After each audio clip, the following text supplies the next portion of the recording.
சரி, இப்போ நீங்கள் இதில் 2023 24 ரிக்வஸ்ட் பண்ண விட்ட 18வது கேள்வியை பார்ப்போம். எம்சிக்கு 18வது கேள்வியை.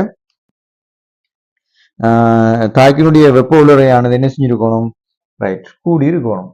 அப்போ தாக்கிற வெப்ப உலரை இருந்தால் தான் விளைவிட வெப்ப உலரை குறைவாக இருக்கும்போது தான் எங்களுக்கு என்ன செய்யும்? வெப்பமோ சக்தியோ வெளியில் போகக்கூடிய மாதிரி இருக்கும். இப்போ நாங்கள் என்ன செய்யலாம்? ரைட், இவ்வளவும் தாக்கியாக இருந்தால் இந்த தாக்கி என்ன செய்யணும்? ரைட், ஒரு குறிப்பிட்ட அளவுக்கு மேலே போய் குறை என்ன செய்யும்? அது விளைவை உருவாக்கும். சரியா? அப்போ தாக்கிற சக்தி மட்டும் கூட விளைவிட சக்தி மட்டும் குறைவு. ஆகவே என்ன நடக்கும்? வெப்பம் அல்லது சக்தி வெளியில வரும். இதுதான் அந்த அளவு. எவ்வளவு? -190.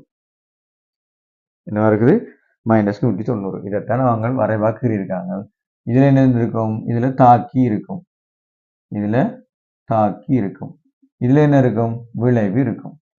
இதுல விளைவு இருக்கும். சரியா? இது என்னவா இருக்கும்? இது ஏவல் சக்தியா இருக்கும். இந்த புள்ளி வந்து ஏவல் சக்தியா கொஞ்சம் கூட போகலாம். இது கூட போட்டும்.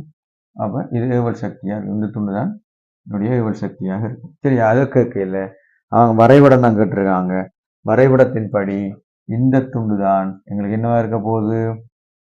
190. அதாவது தாக்கிக்கும் விளைவுக்கும் இடைக்கிற உள்ள வித்தியாசமா இருக்கும். சரியா? ரைட். அப்ப இதுக்கு விடை வந்து முதலாவது விடைய கொடுக்கலாம். விலை வளமையா பெருசா ஒன்றும் இல்லை. விடை வந்து வளமையா அதை கணிக்க சொல்லுவாங்க. கணிச்சு பெரும்பாலும் கேட்குறேன். இந்த முறை கணிச்சு கிராஃப்ல கேட்டுருக்கு. பெரிய நோட்ஸ் ஒன்றும் இல்லை.